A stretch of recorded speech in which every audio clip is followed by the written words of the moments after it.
fojú ló ń jẹ ayọ̀ jẹ lórí ìkànnì yìí o Ṣòkòtì TV YouTube channel Ẹ̀rìnmọ́ Sẹ́lẹ̀kẹ̀ ètò tó yà kílálà pẹ̀lú olólùfẹ́ yìí o Abdulrasaq Adéwálé Ṣòkòtì alágbẹ̀dẹ ọ̀run àdìrà ètò bí ẹni ṣàna ìyàwó ẹ máa wò kàn nìyí láti ìgbàdégbà o bó ṣe ń fọ̀rọ̀ wérọ̀ pẹ̀lú lọ́balọ́ba àtàwọn àgbààgbà nílẹ̀ Yorùbá tó tún fètò ẹ̀ wá ìrànlọ́wọ́ fọ́pọ̀lọpọ̀ tó níṣòro àti gbogbo ọ̀rọ̀ tó ń lọ tó ń jà ràn-ìràn láwùjọ wa gbogbo ẹlẹ́ ó máa wò lórí ìkànnì yìí o Ṣòkòtì TV YouTube channel ẹ máa wò ó.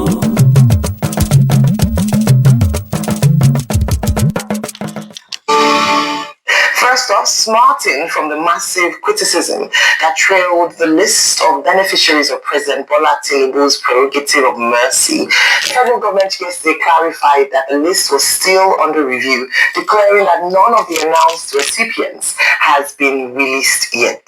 Tinubu had, at the Council of State meeting in Abuja last week, announced clemency for 175 persons serving various jail terms, citing reports of repentance and good conduct. While in prison, however, the president's action drew strong criticism from citizens who argued that some beneficiaries of the president's constitutional kindness were undeserving of the pardon. In response to the criticisms, the federal government yesterday said, and I quote, "No inmate approved for clemency under the recent exercise of the president's power or prerogative of mercy has been released from custody." End quote.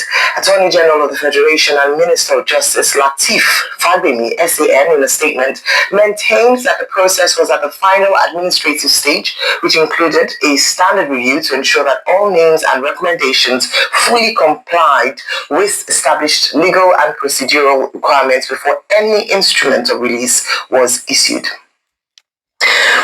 Moving on, Professor Joash.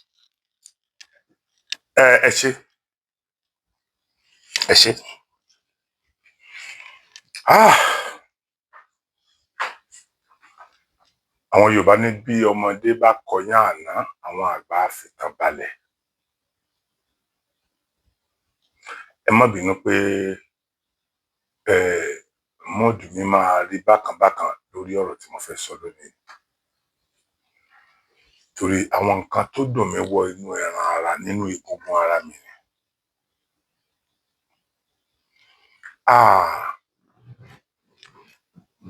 Gbogbo wa la mọ̀ pé lótìítọ́ olórí orílẹ̀-èdè pinnu láti fi àwọn kan sílẹ̀ nínú ọgbà ẹ̀wọ̀n nítorí pé wọ́n ti turn a new leaf, wọ́n ti ń gbé ìgbé ayé ọ̀tun àti lè rí nǹkan tí ó lè padà wúlò fún society lára wọn. Gẹ́gẹ́ bí gbogbo wa ṣe mọ̀ pé àwọn ọ̀pọ̀lọpọ̀ àwọn èèyàn tó wà ní correctional center yìí, ọ̀pọ̀lọpọ̀ nínú wọn ni wọ́n ń kàwé, ẹlòmíì láti primary tó fi di doctor, tó fi gba doctorate degree inú ọgbà yẹn ni. Mo kọ́kọ́ dúpẹ́ lọ́wọ́ government fún yẹn wípé gbogbo àwọn táwọn wà ní correctional center wọ́n ní opportunity àti kàwé láti mọ̀ mọ́ ẹni tí nǹkan kan bá gbé débẹ̀ yóò wo nǹkan tó lè negate idea wèrè kan tó ní tó ń fi débẹ̀ yẹn á wá fèsì nǹkan yẹn láti máa kọ́, á dẹ̀ mọ̀, á dẹ̀ jáde, á dẹ̀ wá fi ṣe ọ̀pọ̀lọpọ̀ àwọn èèyàn láǹfààní. Àti rí ọ̀pọ̀lọpọ̀ àwọn èèyàn tó jáde tó jẹ́ wípé nípa convention rẹ̀ ńgbà tó jáde tán ọ̀pọ̀lọpọ̀ àwọn èèyàn ló kọ́gbọ́n, ọ̀pọ̀lọpọ̀ àwọn èèyàn ni ò lè fall victim of nǹkan tí òun ṣe yẹn mọ́. Therefore, ìgbà tí ọ̀rọ̀ yìí wáyé oríṣiríṣi reaction la rí. Ara àwọn reaction tí mò ń sọ yìí òun lélẹ́yìí, mo ń bọ̀. ẹ ṣé ẹ̀yin èèyàn mi, obìnrin ni ẹni tí mo kọ́kọ́ fẹ́ fi ṣe àpẹẹrẹ àkọ́kọ́. Ọkàn mi dẹ̀ ń bàjẹ́, inú mi dẹ̀ ń bàjẹ́ wípé obìnrin ọ̀pọ̀ láwọn state, àwọn House of Assembly wa, federal and state. Inú mi dẹ̀ bàjẹ́. Àwọn obìnrin máa ń sọ̀rọ̀ gẹ́gẹ́ bí alábíamọ. Tí ìyà bá jẹ nìkan, wọ́n á rí i pé ọmọ táwọn bí wá rántí ọjọ́ ìbímọ yẹn, ọjọ́ ìkúnlẹ̀ yẹn. So Ọlọ́run, ẹ jọ̀ọ́ ẹ̀yin politician, ẹ jẹ́ kí obìnrin pọ̀ ní àwọn House of Assemblies wa. Ẹ dákun, ẹ listen kẹ́ gbọ́ nǹkan tó bá bẹ̀rẹ̀ yìí torí Ọlọ́run. Tí èèyàn bá ń sunkún náà, èèyàn máa ń ríran. Èèyàn kàn ń sọ̀rọ̀, èèyàn kàn ní sọ̀rọ̀ just bí ẹni pé orí ẹ̀ ti dàrú. Ẹ máa gbọ́. Where the family, or rather the descendants of Herbert Macaulay, came together to say that, first of all, they didn't feel that Herbert Macaulay should have been bunched together with, a group of convicted criminals. Of course, that adds to the previous discourse around the fact that Herbert Macaulay's arrests were under colonial law, but that's another conversation. Now, when we look at the prospect of immortalizing Herbert Macaulay, I think that this is a good call, and this is an important takeaway. So if we can say that this clemency process seemed to have been a bit of a mess, one good takeaway we can take from it is the fact that Herbert Macaulay's name as a great nationalist and a founding father has been brought to the front burner of the conversation, and now there are calls to further immortalize him. Now, why is this important? This is important because currently, if you look at the dynamics here in Nigeria, a lot of the issues we face, unfortunately, I hate to say it, are still a colonial legacy. If you look at our inability to continue to shake ourselves from the colonial legacy, you realize that this is at the core of many of our problems. Because if you are able to acknowledge the fact that the global world order that we currently live under, where Africa is at the bottom of the food chain and is just a home for raw materials that are sold cheaply to the rest of the world, if you can realize that, then you will also be able to understand why there is such a terrible fight against the Dangote refinery. And you'll think to yourself that if we're able to further educate people and get Nigerians to imbibe the anti-colonial values, you won't find people fighting a Dangote refinery. Will you find a Kemi Badenoch going to the UK, to leverage off of negative publicity of her country if our anti-colonial messaging was strongly imbibed within our DNA? Now, beyond that, you look at another big conversation currently, which is the allegations of genocide against Christians in various parts of the country. Now, that report that was released by Mike Arnold, as much as other things around his report made headlines, I actually took the time to go and read his report. And one takeaway from that report is the fact that this man acknowledged the fact that the insecurity that we are facing in many parts of this country is a direct result of what happened in Libya, and it therefore is a direct result of what the United States has done in other parts of the world. Yet, we are still running and turning to the United States for solutions about our own problems. This is a colonial mentality that we need to shake off. Now, another part of the colonial legacy even goes into our institutions, because colonial institutions were all about control, not accountability. And this is what filters down to INEC.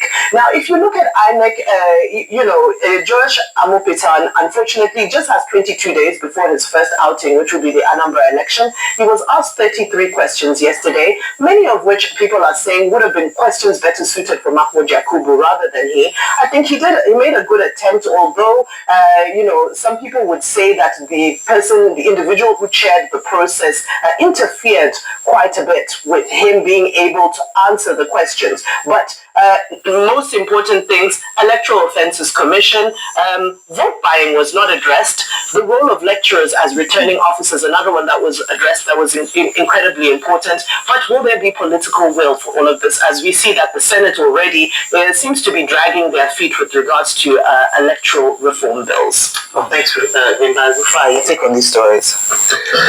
You see, the biggest joke. Ẹ̀yin èèyàn mi, ẹ dákun torí Ọlọ́run. Ẹ wo bí ọmọbìnrin yìí ṣe gbé ọ̀rọ̀ kalẹ̀, ẹ wo ọmọbìnrin alálùbáríkà yìí bó ṣe gbé ọ̀rọ̀ kalẹ̀. Èmi mo sọ fún yín pé mi ò kàwé rẹpẹtẹ.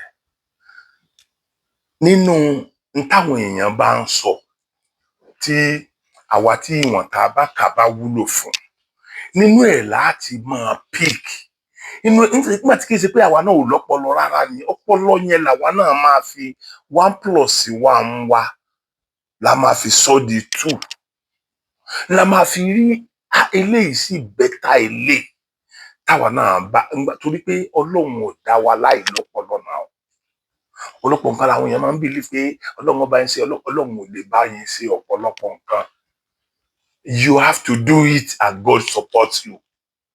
Gbogbo orílẹ̀-èdè tẹ́ bá ti rí pé àdúrà ọlọ́run ọba wa ṣe ẹ̀ṣẹ̀ kìíní kan ká kún fún àdúrà wọn èé lọ sókè rárá. Ìgbà wo lẹ gbọ́ táwọn Amẹ́ríkà sọ pé ẹ kún fún àdúrà? Now ẹ tó wá wo nǹkan tí ọmọbìnrin sọ nípa Amẹ́ríkà, ẹ wo iye àwọn èèyàn tó ti sọ. Bàbá wa Bọ́lá Ahmed èyí náà ní láti ṣọ́ra pẹ̀lú àwọn Amẹ́ríkà torí pé ọlọ́run ní jẹ́ ká di ẹni àmúsìn. Ọ̀pọ̀lọpọ̀ tó ti kọjá sẹ́yìn gbogbo wa náà la rí. Ó yẹ ká mọ ọ̀rẹ́ ká mọ ọ̀tá báyìí. Ó yẹ ká mọ ọ̀rẹ́ ká dẹ̀ mọ ọ̀tá lásìkò tá a wà yìí. Therefore ẹ̀yin náà ọ̀pọ̀lọpọ̀ nǹkan tí ọmọbìnrin yìí sọ mo fẹ́ kí ìjọba yìí ṣàkíyèsí ẹ̀. Having said that, ẹlòmíì náà tún advice. Mo wá tó fẹ́ kẹ́ ẹ farabalẹ̀ náà kẹ́ ẹ tún wá listen kẹ́ ẹ gbọ́ advice tiẹ̀ náà kí n tó wá sọ tí mo fẹ́ sọ lé lórí. Ẹ ṣé gan.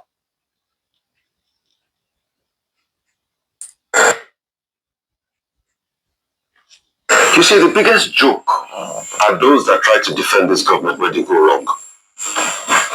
I'm sure the world is laughing at them now. Can you imagine an attorney general after prerogative of mercy issued and they say they want to review what they did? Does it make sense? They want to review what they did. So that means the sense of judgment was faulty in the first place. Just like the sense of judgment in many appointments and many things this government does is faulty.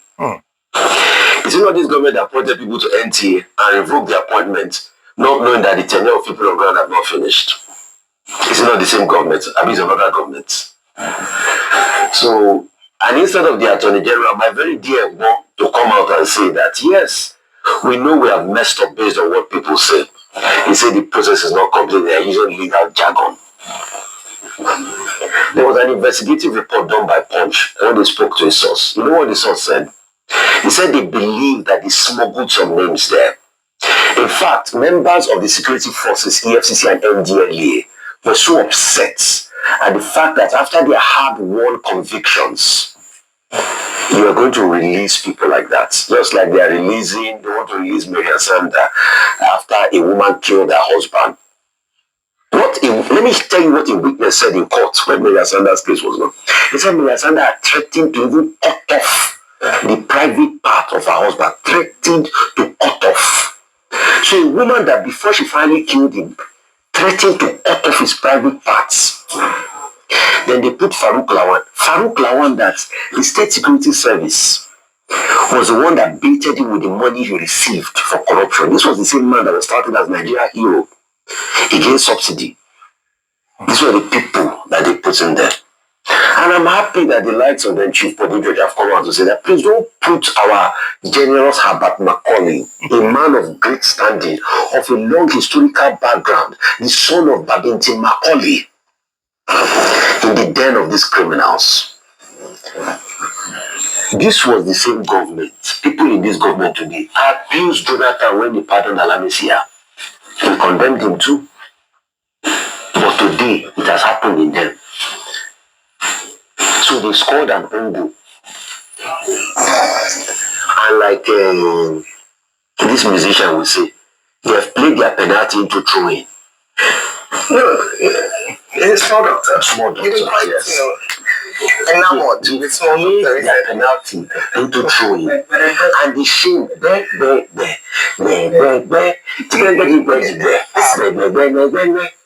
what if that penalty was thrown? So you can see the joke they have become. Now they are backtracking. But you see, the bigger joke are those that supported them with very very, very interesting articles. Let me use that word. Mr. Josh Amupita has also gone in the promising spree.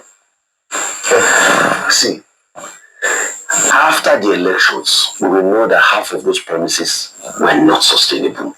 Because as long as the human factor, forget it. You will use drone. How many ballot box dashes as drone? You will use drone.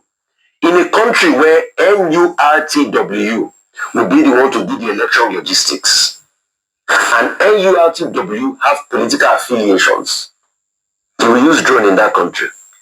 In a country where Vanguard has already done the reports saying that they are going to duplicate from ECHA, he said he will release the reports of what constituted the technical glitch in the last election.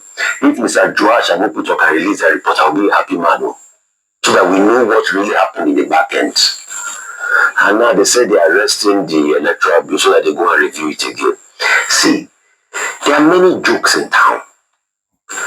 May we not be part of those they will laugh at. But you see, when Nigeria happens to you, hey, you are part of the joke. So let the joke continue. I'm sure those that supported their clemency and supported them in everything, I'm sure the joke is already unfolding. Don't worry, they've called for a review now. Let's see how they will review. Okay, all right, let me start with the presidential prerogative power of mercy. Ẹ wo interview àkọ́kọ́, ẹ wo interview ẹ̀kejì. Àwa yìí sòpònú a kì í sọ máa lè, a kì í fafafọ́ fún gbé mu, àìsẹ̀ nítorí ẹ̀ ti dàrú. Sẹ́rí Hussaini Rufai, geology àbí nǹkan ni wọ́n ló ṣe tó fi wá ṣe kí náà korúkọ ẹ̀ sí tí ó change along the line. Kọ́ọ̀sì tí àwọn journalist máa ń ṣe kọ́ ló lọ sí. Journalism kọ́ ló read.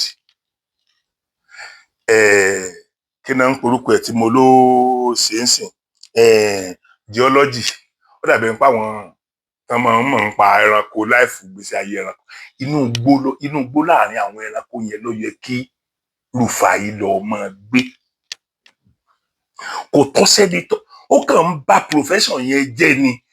Gbogbo ẹ̀yin tẹ́ ń wòran tẹ́ ń rí pé tí ẹ bá ń jọkàn tí ẹ bá tẹ́ ẹ lè sọ̀rọ̀ ẹ̀yin nítorí pé tó bá jẹ́ pé ẹ̀yin ẹgbẹ́ rẹ̀ náà ń sọ̀rọ̀ wípé ó ń ba ọjọ́ iwájú yín jẹ́ ni, kò ní continue. But ẹ fi sílẹ̀ sọ́wọ́ àwọn èèyàn tó bá attack, ó máa ń attack èèyàn ní now. You are there to ask questions. Arise television náà dé ń wòran títí dì sí. Ọ̀pọ̀lọpọ̀ àwọn èèyàn ní ò kí ń fẹ́ wo television station yẹn mọ́ because of this stupid man. Very, very stupid. I call you stupid. Go to court. I call you stupid. Okay, ẹ wo nǹkan, èmi ò kàjú primary 6 lọ. Ẹ wo nǹkan, ẹ wo ọ̀pọ̀lọpọ̀ nǹkan tí ẹ̀hànà yẹn sọ. Ó ń kó ti Attorney General pé Attorney General sọ pé nǹkan táwọn fẹ́ ṣe ó wrong. Àwọn sì ń ṣe àtúnṣe lórí ẹ̀ lọ́wọ́. Bí bọ̀bọ́ yìí ò bá wá ponú, kì í ṣe pé wọ́n ti gbé nǹkan yẹn jáde wọ́n tó wá withdraw ẹ̀. Àbí orí yẹn ṣe é dàrú báyìí. Ṣé tó bá jẹ́ pé kí ló tó máa lọ rúùlù láàrin àwọn ẹranko ẹgbẹ́ ẹ̀? Pé okay, kíní yìí wọn ò tí ì gbé jáde. Gbogbo ìjọba tó bá ní lárí ní ayé, ìjọba tí ò bá fẹ́ sorí burúkú ó gbọ́dọ̀ mọ listen sí àwọn citizen ẹ̀. So does it mean pé táwọn House of Assembly gan completely tí wọ́n bá àwọn Federal House of Assembly tí wọ́n bá ṣòfin tí ò bá tẹ́ àwa lọ́rùn, does it mean pé a gbọ́dọ̀ sọ̀rọ̀ nítorí pé a ti yàn wọ́n bẹ̀ yẹn àwọn náà wọ́n gbogbo tí wọ́n bá ti sọ náà ní final? No kí ló tẹ́ ń ṣe town service kíní debate ṣebí kan lè mọ kí nínú àwọn èèyàn wọn náà ni. Ìwọ sì gọ̀gọ̀gọ̀gọ̀ débi wípé èèyàn ní nǹkan tí àwọn rí nǹkan tó wrong nínú nǹkan táwọn ṣe, táwọn èèyàn kan ṣe. Nígbà tí ìsìnkú ẹ̀yọ ẹnìkan ló máa ṣe bí wọ́n ṣe káàkiri. Gbogbo àwọn ti rí nǹkan kan tó wrong ń bẹ̀. tán bá wá láwọn rí nǹkan kan tó rọ́ǹgì ń bẹ̀ so yẹ kó o máa fi yẹn bú wọn ni tó yìí bá sòpò tí ìbá ṣe torí ẹ̀ tí yí ṣebí ó mì pé wọ́n they listen to their people wọ́n listen sí complain àwọn èèyàn torí àwọn èèyàn kọ̀ọ̀kan náà ó ti èmi náà ní complain tèmi màá sọ ọ́ sìn àwọn èèyàn kọ̀ọ̀kan ó ti complain sẹ́rí àwọn nǹkan tó máa ń fi justify ara wọn ok oní ọ̀pọ̀lọpọ̀ ọ̀dàrúkọ ẹnìkan pé ẹlẹ́wọ̀n ní oṣù kìnnìkan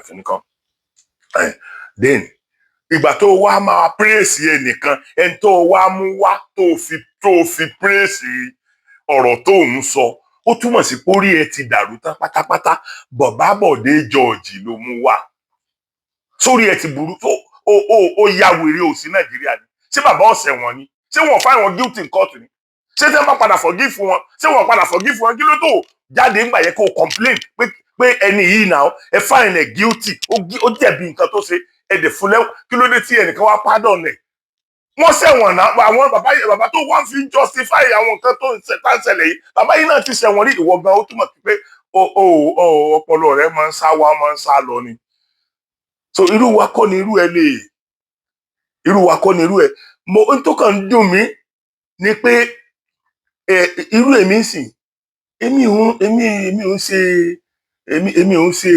ò lọ study journalism ṣùgbọ́n nígbà téèyàn ò bá ya wèrè èèyàn mọ̀ pé n tó bá sọ tó ní ẹ̀rí fún má bá gbé ẹ lọ kóòtù lórí ẹ̀ wàá fẹ́ rí ẹ sílẹ̀ ó ti mọ̀ pé tó bá sọ̀rọ̀ tí ẹnìkan bá àlẹ́jì ẹnìkan o lè take time ẹ láti lọ gbọ́ tẹnì kejì òlà lè gbé méjèèjì jáde bọ́ in a situation tẹnì kejì lòun ò lè sọ̀rọ̀ ó gbé ètò ọ̀sẹ̀ jáde náà tó bá fẹ́ kó lọ kóòtù ó ti contact mo ti bá àwọn èèyàn kan sọ̀rọ̀ bẹ́ẹ̀ rí tí wọ́n mọ̀mọ́ afford mi báwọn ní bá mi ṣe gangan nígbà tó jáde wọ́n bẹ̀yàn káàkiri láti wá bẹ̀ mí ni pé mọ́ láti wá gbọ́ tẹnu àwọn bó tilẹ̀ jẹ́ pé mo gbọ́ tẹnu ara wọn náà níjọ́ náà lọ́hùn wọ́n tún padà kó bára wọn ni torí mi ò mọ̀ pé ọ̀rọ̀ yẹn ti ìfọ́fù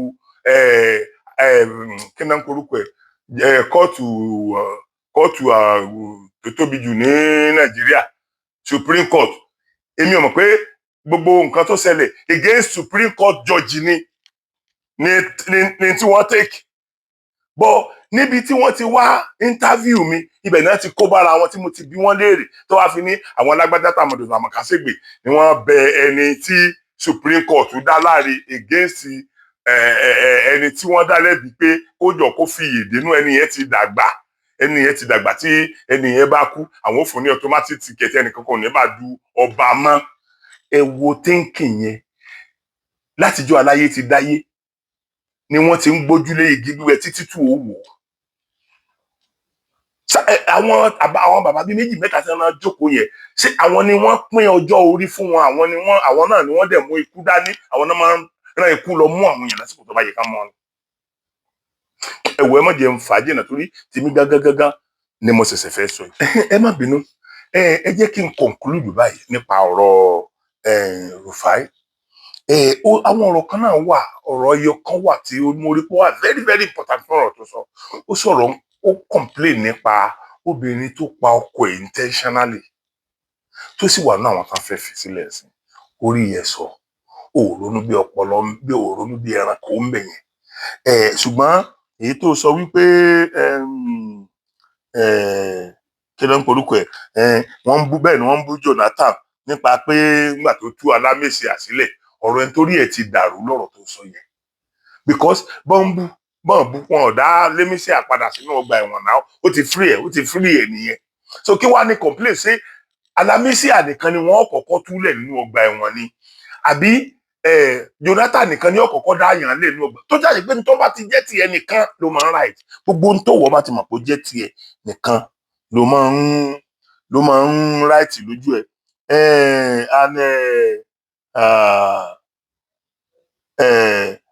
àwọn EFCC àti NDLEA tó ní inú wọn bàjẹ́ pé àwọn táwọn ti gbogbo wàhálà láti conflict ni wọ́n túlẹ̀ yẹn gbogbo ẹni tó bá ń rò bẹ́ẹ̀ nu wọn orí oúnjẹ ti dàrú ni yes iṣẹ́ tí wọ́n gbà fẹ́yìn ní kẹ́ fèsì prerogative power governor tàbí president wọ́n ní agbára àti ṣe tí wọ́n ṣe yẹn ẹ̀yin kọ́ ẹ̀ lè change òfin fún wa náà ẹni tó bá complain lórí irú yẹn nu yín ó yẹ kí wọ́n mú lọ gba ẹ̀wọ̀n ni ó yẹ kí wọ́n bóyá kan fún bíi 10 years kó nà lọ wọ ẹ̀ bó ṣe ń rí kò sí ẹni tó inú ẹ̀ máa dùn tí aburú bá ṣẹlẹ̀ sí ṣùgbọ́n ìwọ náà ló ń sọ lẹ́ẹ̀kan pé àwọn èèyàn ti di somebody that people laugh at Rufai ni lọ bèrè lọ gbogbo ayé pé the only person the most people laugh at person láyé wàláì Hussaini Rufai ni Ọlọ́run gbọ́ people are laughing at you ó kàn rí ní tí ẹ máa béèrè opinion àwọn èèyàn about you kò sí ẹnìkankan no people don't want to come to arise again just because of you bóyá ìmùlẹ̀ kan wà láàrin ìwọ àtẹni tó ní tẹlifíṣàn ni o bóyá ìbáyàwó bóyá nǹkan kan wà láàrin ìwọ ìyàwó rẹ̀ tí tàbí bóyá nǹkan kan wà tó ti ṣe pamọ́ sí ẹ lọ tí wọn ò fi lè dá ẹ dúró ń bẹ̀ yẹn kó o padà lọ sáàrin àwọn ẹranko ẹgbẹ́ sùn kó lọ máa ṣe journalism rẹ ń bẹ̀ torí journalism rẹ kò wọ àárín àwọn èèyàn ìyẹn ti tó bẹ̀ yẹn ṣe rí mo wá dé ibi tèmi gangan báyìí gbogbo n tó fa gbogbo n tí mò ń sọ látàárọ̀ ni mo ṣẹ̀ṣẹ̀ fẹ́ mẹ́nu báyìí n tó mú mi sóbà lé ní àwọn èèyàn kan pè mí láti prison yard ẹ̀rù Ọlọ́run dé bà mí èèyàn máa ń ọ̀tọ̀ọ̀tọ̀ ṣùgbọ́n máa play ọ̀rọ̀ torí ọ̀rọ̀ wọn kò sí ètùgùn bẹ́ẹ̀ máa play ọ̀rọ̀ tán sọ fún mi kó lè jẹ́ ọ̀rọ̀ àríkọ́gbọ́n fún ọ̀pọ̀lọpọ̀ wa ẹni máa yọ orúkọ wọn kúrò lórí sàṣàlẹ̀ tí ò dárúkọ ara wọn but máa kàn ra tó bá ti ń play ẹ̀ máa yọ orúkọ kúrò ńbẹ̀ so ẹ lè rí pé jump orúkọ ni mo yọ kó ńbẹ̀ so mo fẹ́ kẹ́ ẹ listen kẹ́ ẹ gbọ́n tí ẹni àkọ́kọ́ tó kọ́kọ́ pè mí ẹ dákun ẹ gbọ́n tó bá mi sọ torí Ọlọ́run ẹ gbọ́n tó bá mi sọ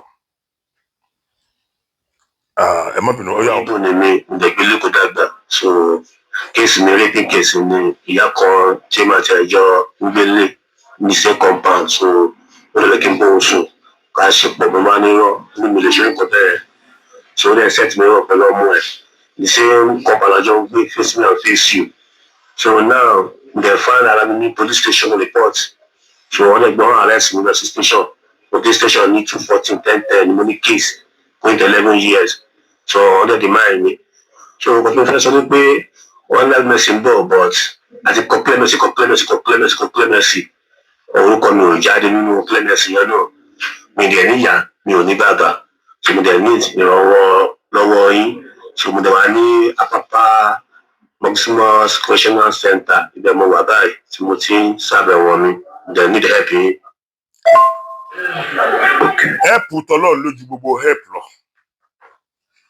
èmi ò lágbára tí mo lè ṣe rè bọ́ọ̀lọ́run lè lo àwọn kan látara tí mo fẹ́ gbé síta yìí ẹnìkan nìyẹn ẹgbẹ́ tẹnìkejì. Yes, 2004 2004 that is 21 years 20 years 11 months and 2 weeks inside this facility. And what am I achieving? My achievements are as follows. I have my GCE here, my BSc here, my master's degree here. I'm applying for my second master's and PhD too. I am the superintendent in the church where I belong to. I'm the superintendent of Sunday school. I am the president of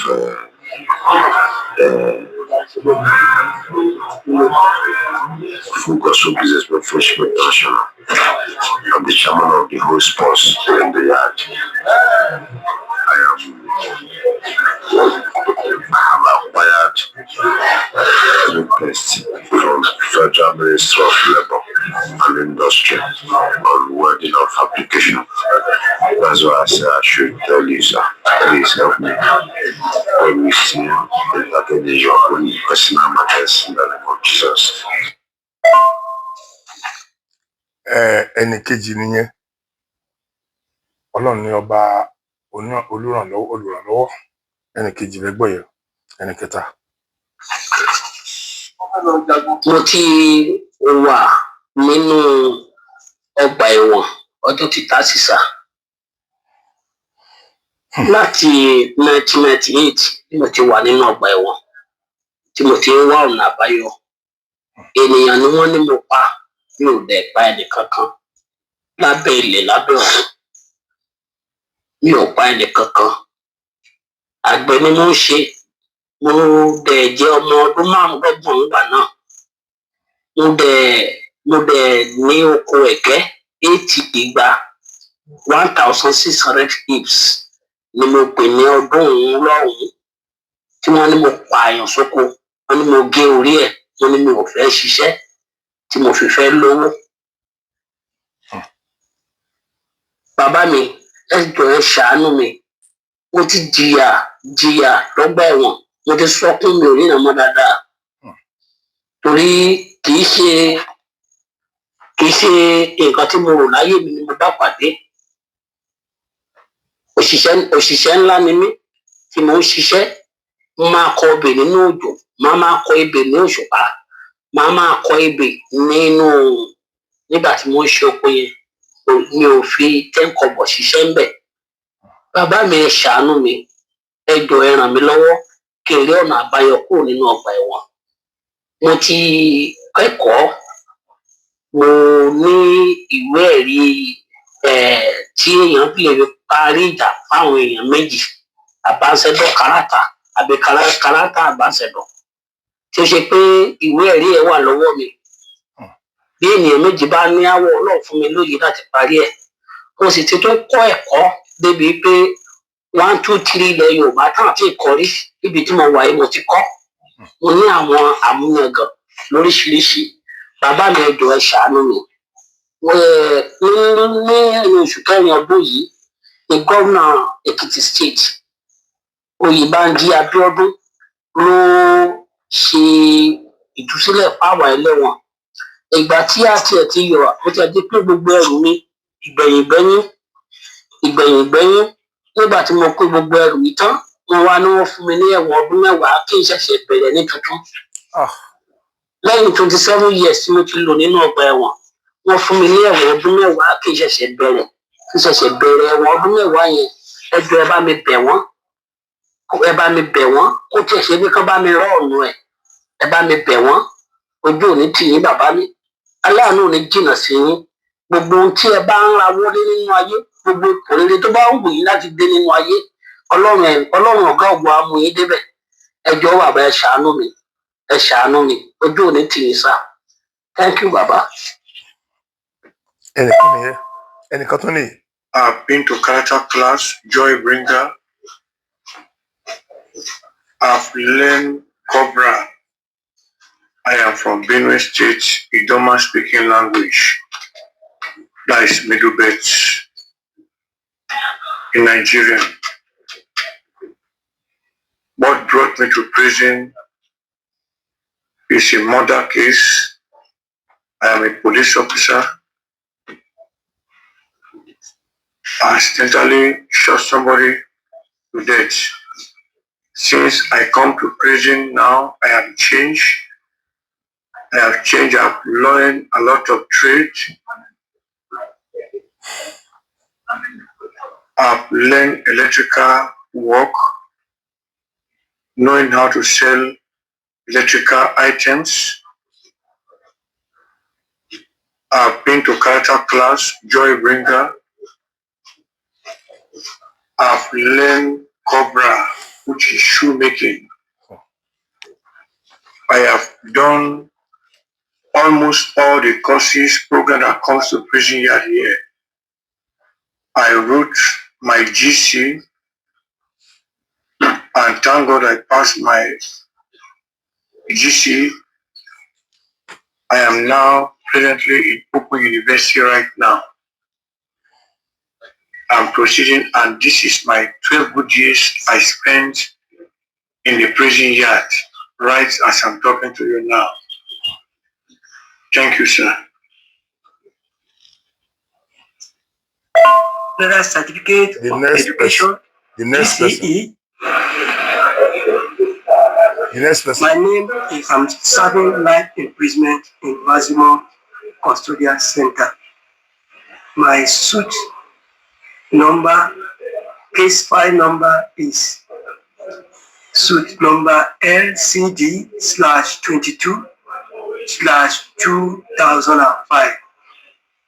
I was arrested on the 21st of March 2004. I was arrested on the 21st March 2004. Arraigned before Justice S.O. Nwaka. I was arraigned before Justice S.O. Nwaka, Lagos High Court 36, Igbosere, Lagos, on the 4th day of October 2005. My case was murder. I was later convicted to death on the 3rd of June 2013. I was later convicted to death on the 3rd of June 2013. Later, in 2019, I was commuted to life imprisonment. I was commuted to life in prison on the 26th April 2019 by Excellent Governor Akinwumi Ambode. I am 70 years of age. I have spent 21 years in correctional center. Within the period of my incarceration, I've added value to myself. I've researched General Certificate of Education, GCE, in 2011. I now enrolled in National Open University in 2014. I also did vocational course in website designing in 2012, trained by NGO in website design. I also work in the art and science department in correctional workshop as a graphic artist. I also had my Federal Ministry of Labor trade test certificate, grade 3, 2, and 1 to 2024, art and design. I also trained in character training organized by Joy Bringer Foundation. I was trained in anger management and character building. I also have certificate in paint making and painting. I also have certificate in paint making and painting, courtesy of Anchor Heritage Empowerment Initiative in 2019. I finished my National Open University. I obtained bachelor degree in Christian Theology, BA Christian Theology in 2023. In 2023, National Open University, Maximum Center, Kirikiri. Recently, I'm undergoing master degree program in same university, National Open University. My core discipline is pastoral theology and counseling. I promise to be of good behavior and never to be an ingrate to your kindness and blessing. God bless you, sir. The last one. Good afternoon, sir. Sir, you may wish to know I have two case mates. One is Anthony Boyenu. He was released through amnesty. When we were commuted to life imprisonment, he was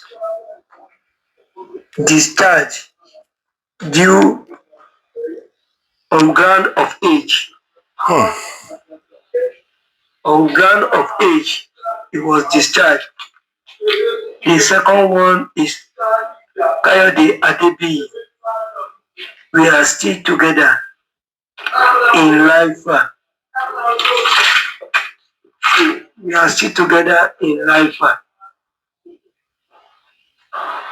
He is electrical. He has trained in electrical. He also has certificate and trade test in electric wiring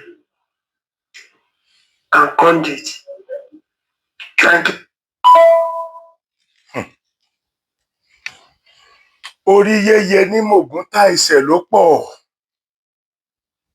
Tó, báwo ni ìbá ṣe rí?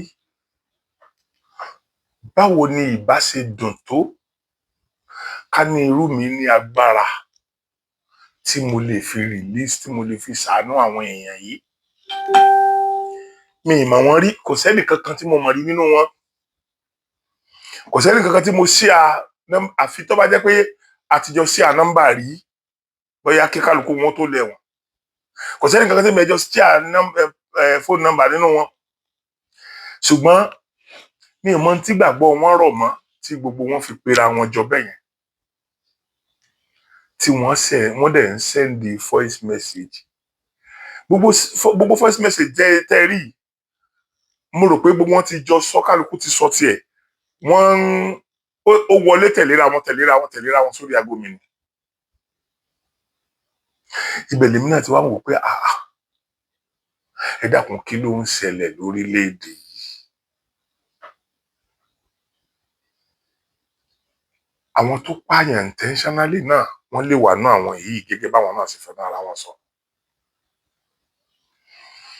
Ṣùgbọ́n àwọn tó pààyàn intentionally kan ni wọ́n ti fẹ́ release tí wọn ò sì tí ì lọ́dún 5.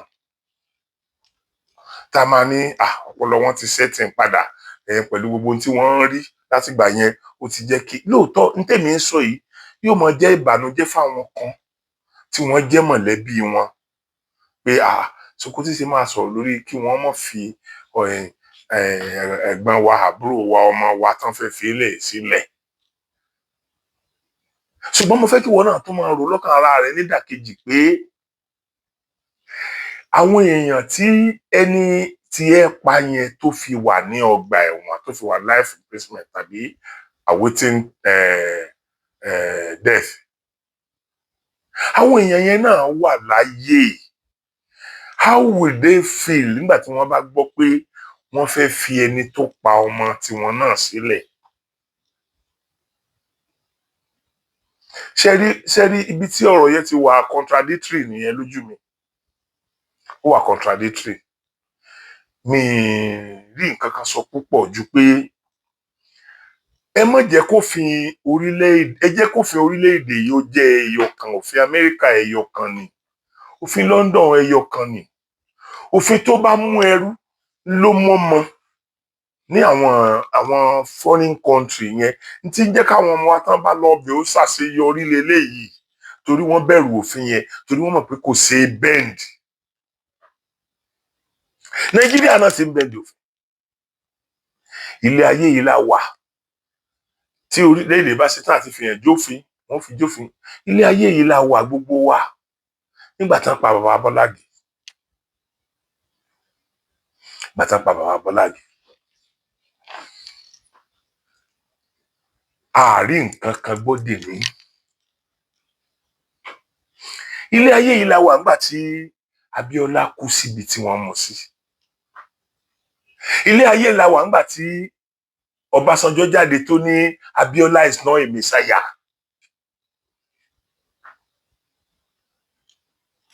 Now,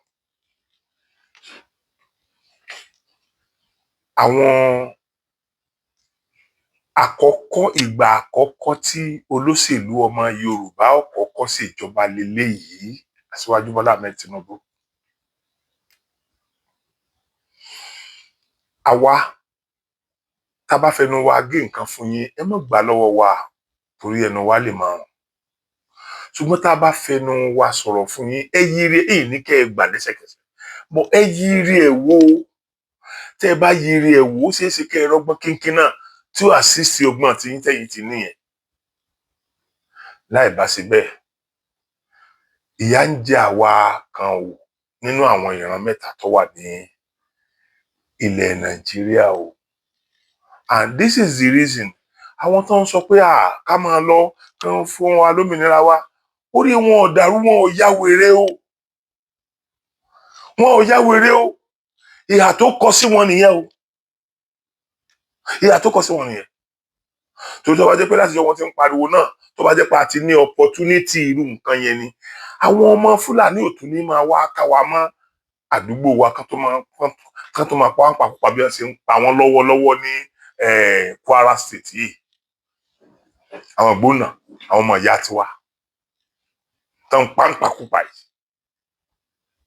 Tó bá jẹ́ wípé ojú ti ká wa mọ́, bóyá wọ́n tiẹ̀ ti wá regionalize Nàìjíríà, ní region wa náà láti gba àwọn èèyàn tí ó ṣiṣẹ́, gbogbo security region wa ni wọ́n ti wá. Ẹ wá sọ fún mi bí ẹnìkan ó ṣe wá, bájòjì kan ó ṣe wá ní àti ibì kan tí ò wá wọnú igbó, tí ò bá gbé níjẹta, tí ò bá gbé lánàá, tí ò bá gbé lénìí. Lóòótọ́ à ń rí àwọn agbẹ̀yìnbẹ̀bọjẹ́ kan kọ̀ọ̀kan tí wọ́n wà nínú ìran Yorùbá, inú ìran Yorùbá nìkan kan ni wọ́n wà, gbogbo ìran ni wọ́n wà tí wọ́n jẹ́ agbẹ̀yìnbẹ̀bọjẹ́, tó jẹ́ wípé àwọn ni wọ́n ń ṣe ìrànlọ́wọ́ fún àwọn ará bí yẹn. Igbó téèyàn ò gbé lánàá, tí ò gbé níjẹta, tọkàn déédéé débẹ̀ tó dẹ̀ mọ́ ibi tó wọ́n lọ fìyà pamọ́ sí, ayé ò ní rí. Ṣé ẹ mọ̀ pé ọlọ́wọ́ ńlé náà nù?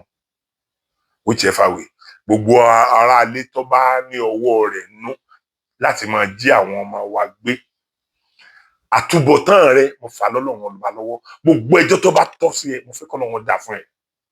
Tó bá jẹ́ àtúbọ̀tán rere làbútúbọ̀tán rẹ̀ kó jẹ́, k'Ọlọ́run bá ń jẹ́ kó jẹ́ rere. Tó bá jẹ́ àtúbọ̀tán aburú lọ́lọ́run máa jẹ́ kó jẹ́, k'Ọlọ́run ní tó ṣe deserve, k'Ọlọ́run bá fún ọ ní àtúbọ̀tán aburú yẹn. Ẹ̀yin èèyàn mi, èmi ò tí ì sọ tara mi gangan o. Tara mi gangan ni mo wá fẹ́ sọ yìí. Gbogbo yín lè mọ̀ pé èmi náà ní colleagues tó jábúrò mi nínú correctional center. Gbogbo ń tẹ́ ẹ gbọ́ yìí kò sí kankan tó súnmọ́ nínú ìgbésí ayé ẹni tí mò ń sọ yìí.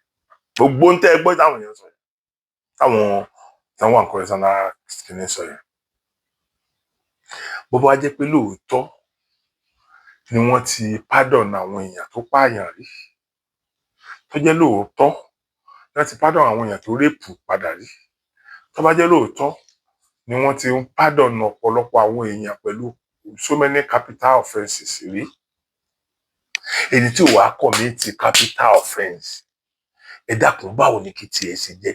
Mo fẹ́ kí ẹ bá mi wo nǹkan kan lórí ọ̀rọ̀ ẹ̀. Court, ẹ dákun ẹ bá mi listen sí ọ̀rọ̀ àbúrò tèmi náà, ẹ jọ̀ọ́. So, Baba Ijesha case, you don't do trial on pages of newspaper. Baba Ijesha case, Commissioner of Police, there are two cases. Lagos State then.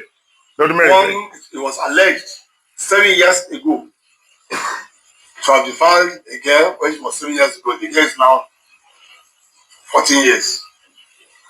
As at that time, no complaint was made. Nothing was. But last week, a video went viral where he was arrested having sexual assault. Why talk about indecent assault? When a man touches a woman where he's not supposed to without authority and consent, it now becomes a sexual assault.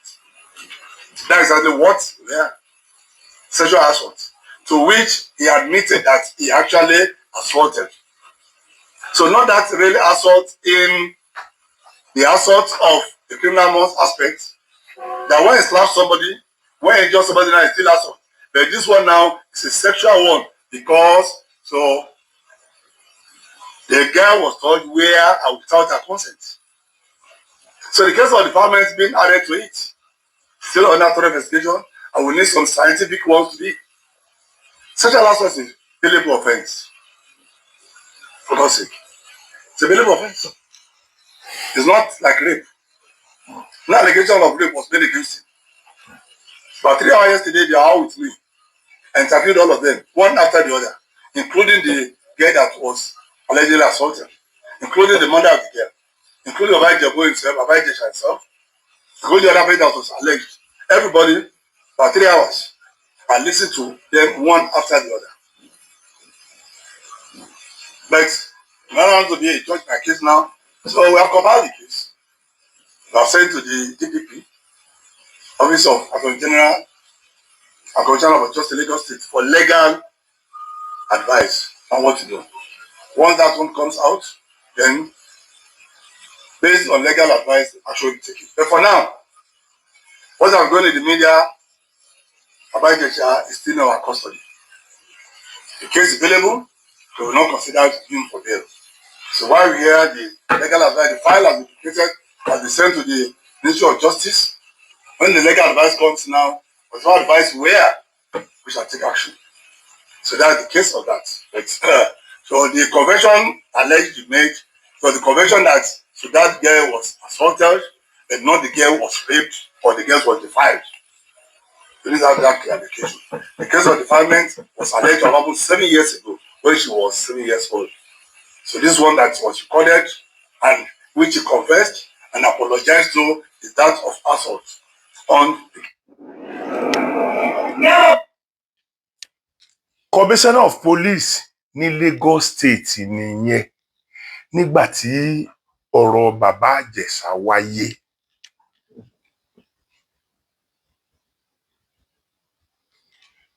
Ilé ẹjọ́ ti dá bàbá Ìjẹ̀ṣà lẹ́bi. Àwa ò lè máa bá ilé ẹjọ́ jiyàn.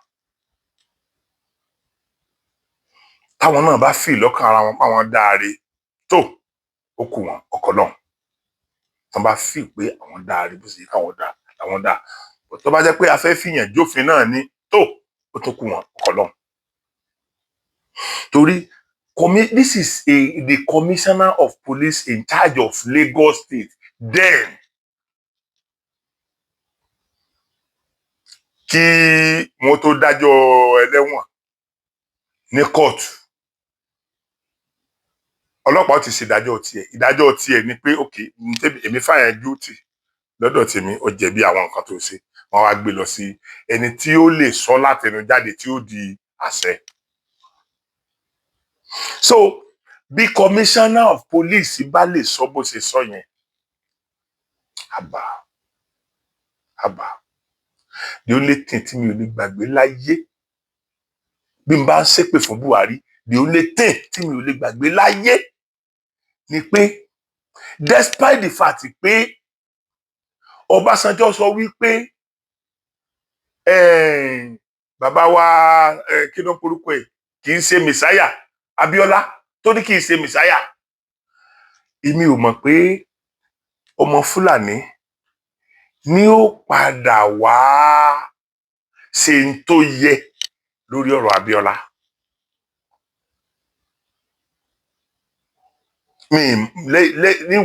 Nígbà tó jẹ́ wípé títorí ọ̀rọ̀ pé wọ́n ń pè é ní Yorùbá ńgbà yẹn bó lè jẹ́ pé àwọn kan mà sí rí yẹn ńgbà yẹn tí wọ́n fi hàn gbogbo wa wọ́n ń pè é ní Yorùbá ńgbà yẹn torí Yorùbá yìí ni wọ́n sì fi gbé e dé òkè pé òkè ẹja fi Yorùbá ẹja fi kíní rẹ àwọn Yorùbá lẹ́kún. Ẹni Ọbásanjọ́ l'opportunity tí Ọbásanjọ́ lò débi tó wà.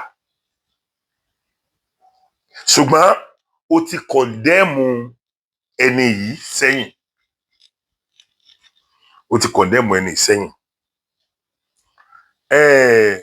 Ní mo wá ń try láti sọ ni pé ẹ̀yin èèyàn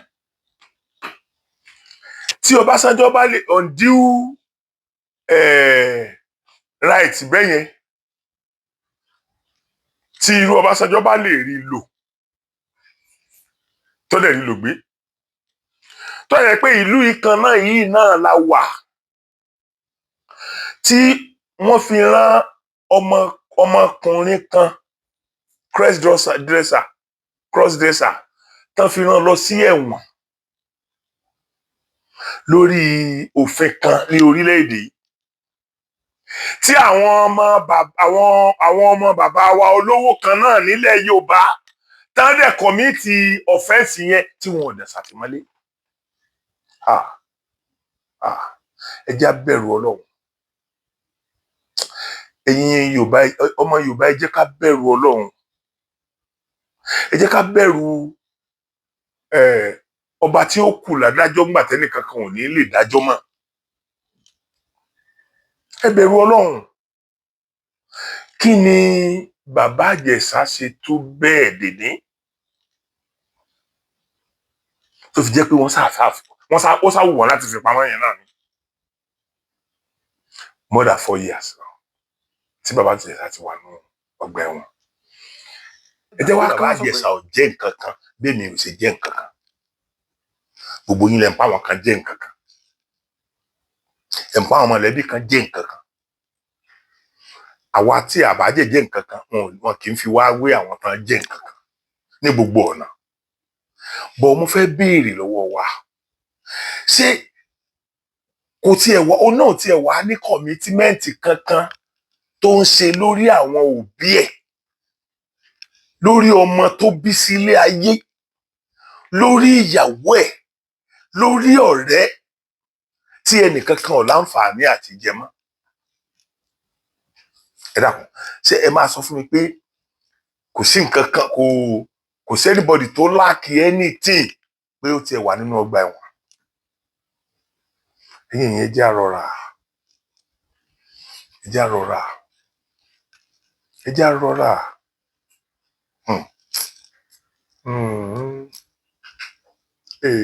kò tó ń bẹ nílẹ̀ gígélé rèé. báyé bá ń sọ pé òsírù rẹ, sọ pé rọ́ ni o. bágbára bá ti ń lùlù ayọ̀ fún yín, ẹ fọgbọ́n jó jàgínní yòdo. tágbára bá lùlù ayọ̀ fún yín tẹ́ ẹ bá mọ̀ ọ́n jó, tágbára lùlù ayọ̀ fún ọ tó mọ̀ ọ́n jó, ẹ̀sìn tẹ́ ẹ gùn yìí tó bá da yín mọ́lẹ̀ kó kàn wá o, ẹjọ́ ara yín ni o. mo wá fẹ́ wá sórí bàbá wa Aṣíwájú Bọ́lá Ahmed Tinubu. I will never abuse you. ẹ bá ṣe tí ò dá máa condemn ẹ bá ṣe tó dá máa yìn yín. bàbá wàláì nǹkan kan ni mo lè sọ pé ẹ láàkì tó pọ̀ jù, òun náà ni public awareness lórí àwọn nǹkan tẹ́ ẹ bá ń ṣe. ẹ láàkì ẹ ní rárá ni mo fẹ́ categorize ẹ̀ sí, ẹ jẹ́ kí n sọ pé ẹ ní rárá. ọ̀pọ̀lọpọ̀ àwọn nǹkan ló ń lọ lábẹ́nú tí ẹ̀rù ń bà mí pé ṣé ìjọba yìí náà ló dẹ̀ ń ṣe eléyìí? mo ní opportunity lánàá láti wà níbi tí Minister of Power ti ń sọ̀rọ̀, Minister Adélabú. omi dẹ̀ ń gbọ̀n mí, omi ń gbọ̀n mí. ẹ̀yin ọmọ Yorùbá, ẹ ní sùúrù o, ẹ jẹ́ ká ní sùúrù gan o. sùúrù mi ò sọ pé ká máa béèrè fún ẹ̀tọ́ wa, òmìnira tá à ń wáyé mi ní ká máa béèrè fún, mi ní ká máa béèrè fún o. ṣùgbọ́n ẹ jẹ́ ká ní sùúrù o. Adélabú sọ àwọn nǹkan kan lójú mi lánàá, mo fẹ́ máa sun ẹkún.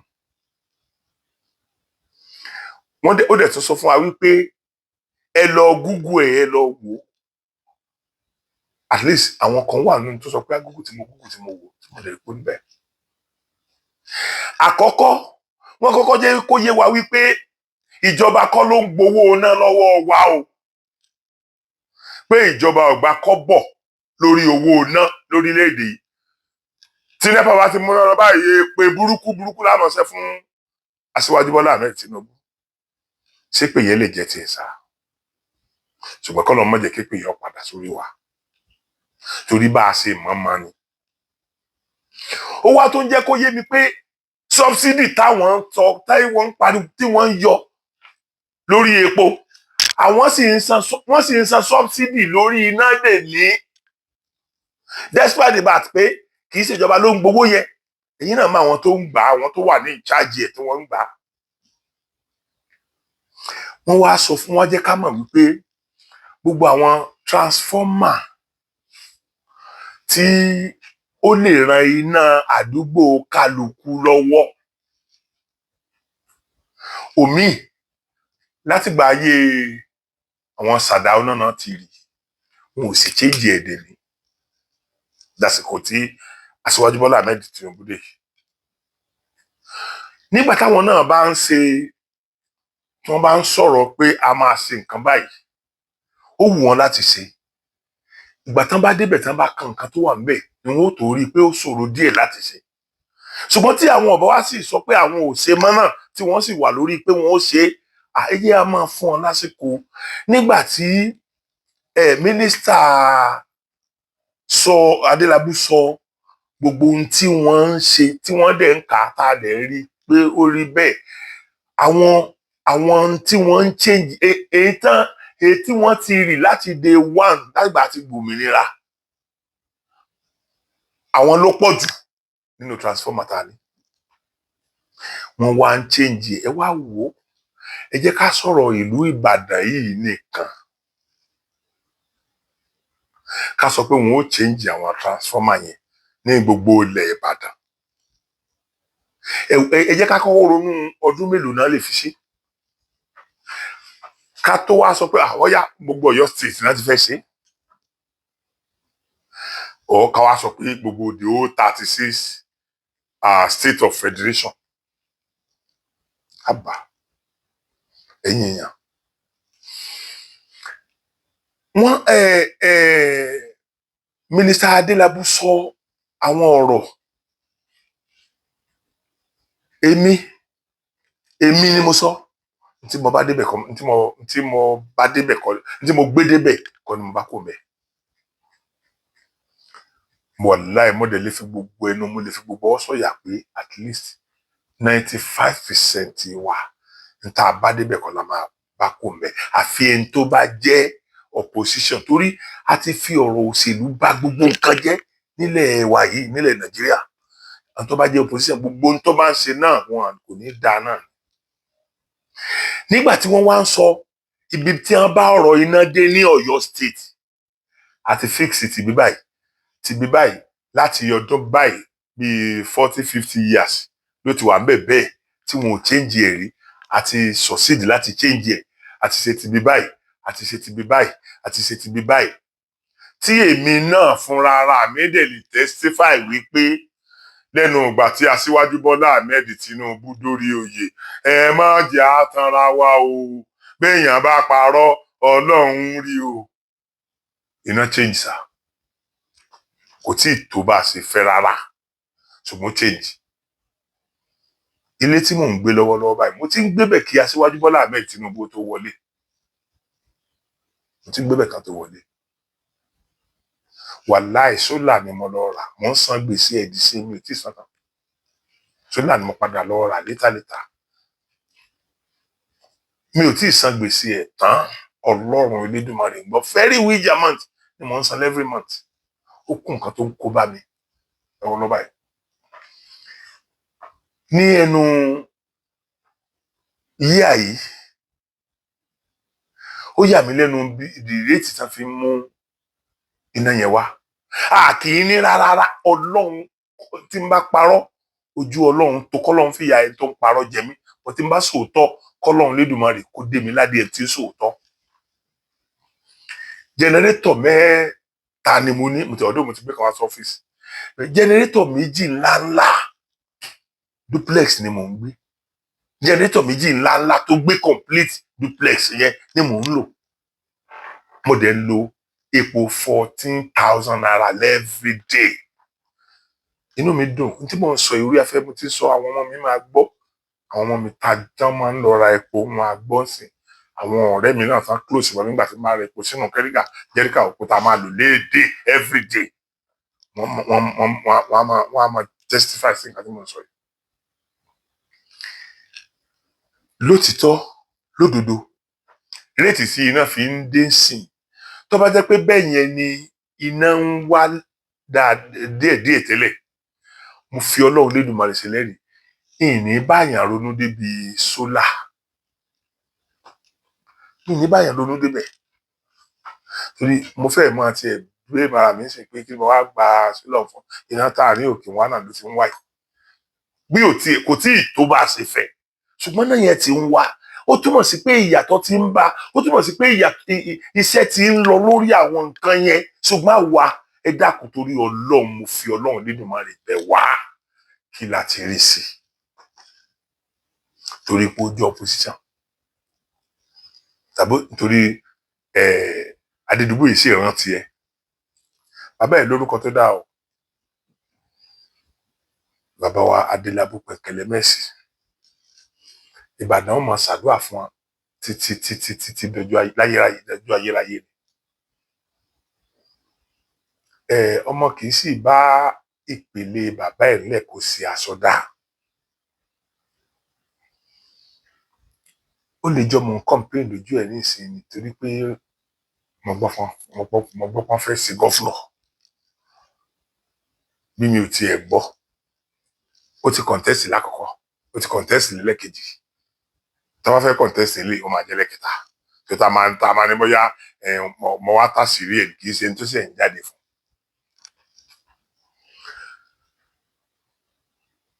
Mi ò wá pèsè ṣùgbọ́n pẹ̀lú àwọn nǹkan tó ń sọ àtàwọn nǹkan tá a lọ wò táwa kọ̀ọ̀kan ní advantage àti lọ wò lórí íńtánẹ́ẹ̀tì lórí ẹ̀ ó máa kóòtù ó ń kóòtù fún wa ni pé ẹ lọ search nǹkan báyìí, ẹ lọ search nǹkan báyìí.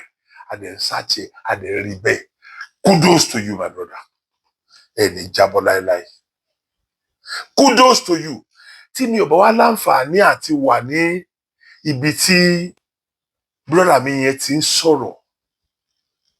Táwọn kan bá ka mi mọ́ bẹ̀, àwọn olóṣèlú yẹn wọ́n ṣe empowerment fáwọn èèyàn kan. Ẹ̀dẹ̀ pé mi ń condemn àwọn èèyàn.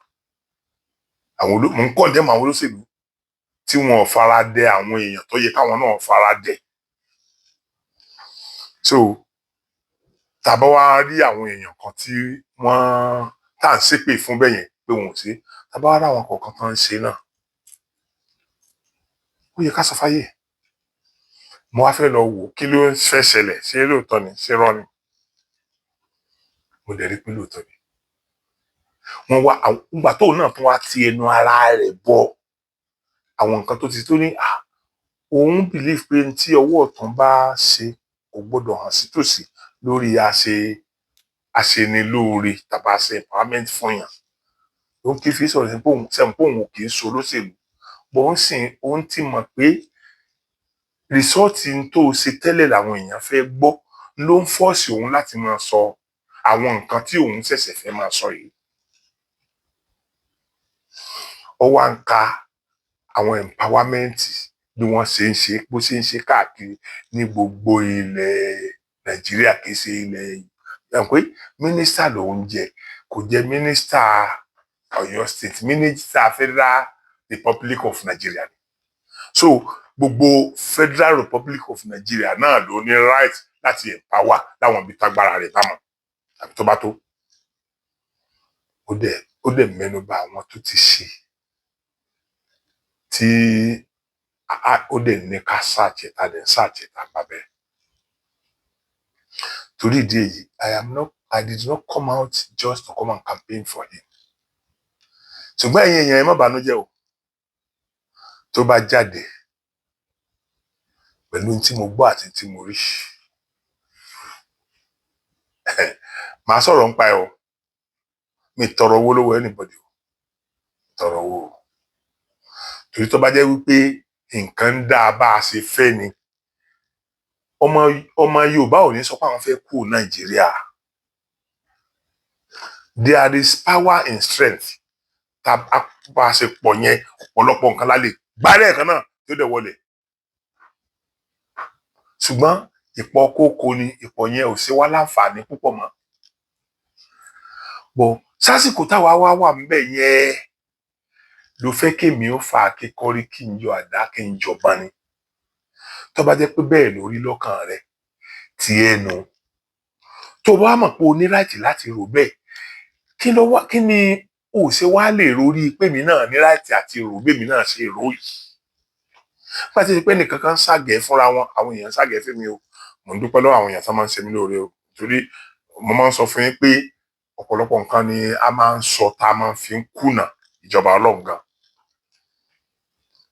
mo máa ń sọ àwọn èèyàn tó máa ń sọ Yorùbá ọ̀dà ẹ rí i pé mo máa ń sọ bẹ́ẹ̀ pé olórí burúkú yẹn ni ó sọ pé Yorùbá ọ̀dà tí lágbájá ọ̀dà kò lè sọ pé Yorùbá ọ̀dà torí tí àwọn Yorùbá ti ṣe fún èmi lórí àga yìí kì í ṣe kékeré ìdè bá wọn tán gbogbo wọn kọ́ lọ́mọ ìlú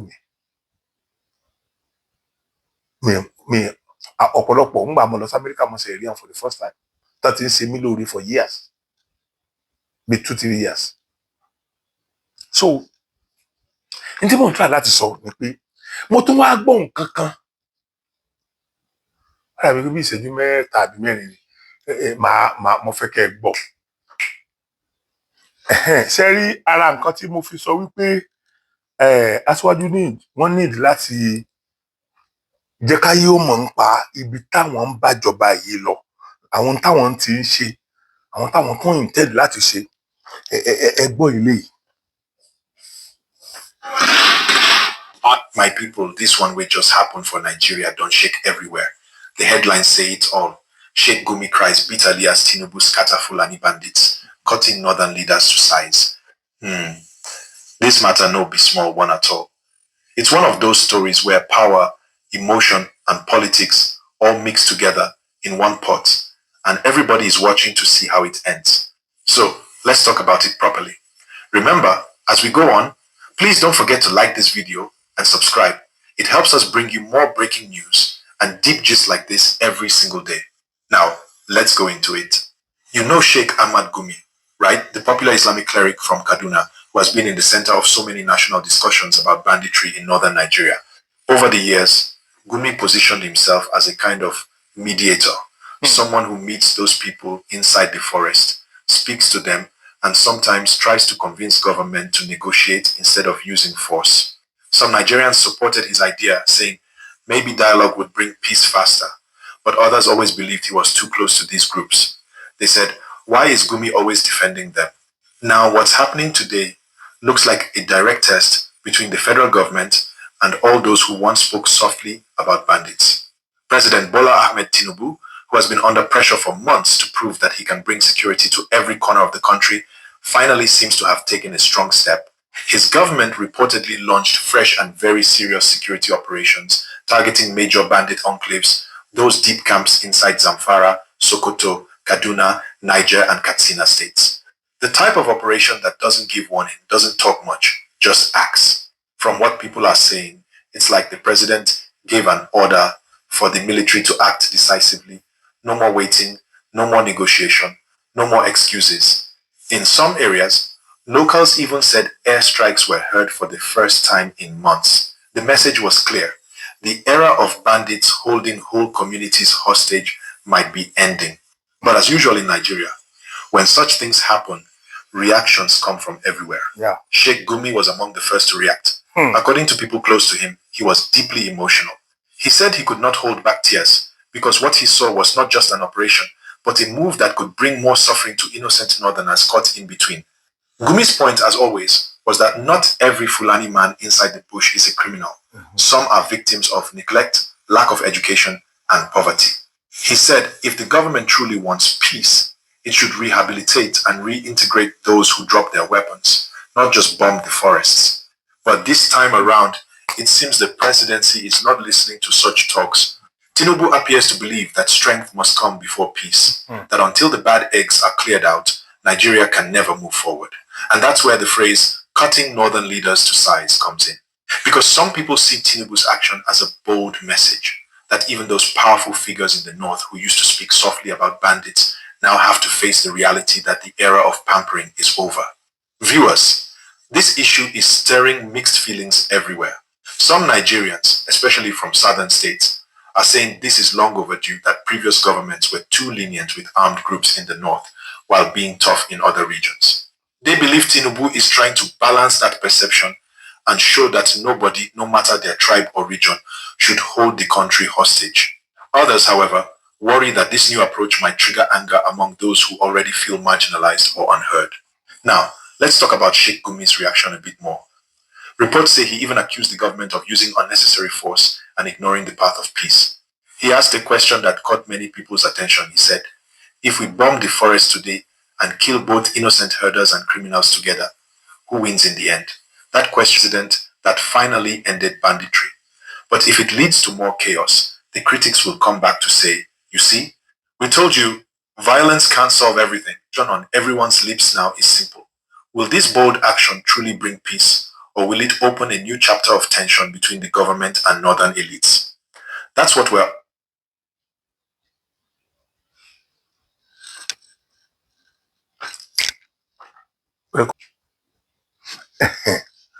mo rò pé gbogbo yín náà, gbogbo wa láti wá tá a gbọ́ nǹkan tí a gbọ́ yìí.